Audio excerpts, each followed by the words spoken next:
નામ અને પરિચય આપો। મારું નામ મકવાણા નટવરસિંહ જોરુભાઈ છે અને શાળા દ્વારા વાલી મીટિંગ બોલાવવામાં આવી છે સવારે 8 વાગે। તો વાલી મીટિંગમાં આચાર્ય સાહેબે કન્યા શાળાના આચાર્ય સાહેબે જણાવેલું કે અમારે ટૂંકમાં અહીંયા આંગણવાડી જૂની જર્જરિત હાલતમાં છે, બરાબર। તો તે માટે બાળકોને ભવિષ્યમાં પ્રોબ્લેમ પડે એમ છે અને તે હાલતમાં પોપડા પણ પડી રહ્યા છે, બરાબર। તો આના માટે સરકારશ્રી દ્વારા કોઈ પગલાં લેવામાં આવે જેથી કરીને બાળકોને કોઈ નુકસાનરૂપ અથવા ભયજનક કિસ્સો ન થાય તે માટે ધ્યાન દોરેલું છે। તમારી માંગ શું છે? અમારી માંગ એમ છે કે આ રમતગમતનું થોડુંક મેદાન પણ આમ ટૂંકું છે, તો આને સરકાર દ્વારા જો ડેમોલેશન કરી અને વધારવામાં આવે એવી અમે અપેક્ષા રાખીએ છીએ સરકાર દ્વારા। મને પરિચય આપો। ભુક્તાણી રાજેશભાઈ બાબુલાલ ભુક્તાણી। બરાબર।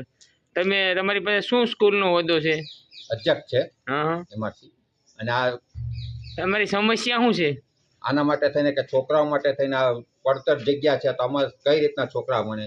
આ જો પોપડા ખરે છે, આમાં બધી નુકસાની વાળું છે કે આગળનો રૂમ ઓલું છે અને આ ખાલી કરવા માટે થઈને આ જો પોપડાનું જ છે, આના માટે થઈને કઈ રીતના છોકરા આવે? જો ચોપલનું સ્ટેન્ડ છે, આના માટે થઈને આ બધી જર્જરિત હાલત છે, આના માટે થઈને કંઈક આગળ જવાબદાર કોણ રહી? છોકરાઓ પડે છોકરા ઉપર તો એના માટે થઈને આ આગળની ઓલું કરવું। નામ અશોકભાઈ પરમાર છે। હું આ ઘાટવડ ગામમાં ઘાટવડ કન્યા શાળાના આચાર્ય છું। તમારી સમસ્યા શું છે સાહેબ? અમારી સમસ્યા એમ છે કે અત્યારે જે આપણે શિક્ષણ વિભાગ હોય કે આપણે સમગ્ર દેશની વાત કરીએ તો કન્યા કેળવણી માટે ખૂબ જ પ્રોત્સાહન આપે છે। આમ છતાં પણ ઘાટવડ ગામની અંદર અમે અવારનવાર રજૂઆત કરી કે અહીંયા જર્જરિત હાલતમાં અહીંયા જૂનું બાળ મંદિર આવેલું છે, તો કેટલા વર્ષોથી છે અવારનવાર સૂચના આપવા છતાં પણ આ બધા પોપડા પડે છે। હમણાં 1-2 દીકરીઓના તો અહીંયા હાથ પણ ભાંગી ગયા છે। તો આ જર્જરિત મકાન છે, વચ્ચે આરોગ્ય વિભાગ છે, ત્યાં પણ અવારનવાર દર્દીઓને આવતા હોય છે, જેના કારણે પણ બાળકોને શૈક્ષણિક કામમાં અડચણ થતું હોય છે।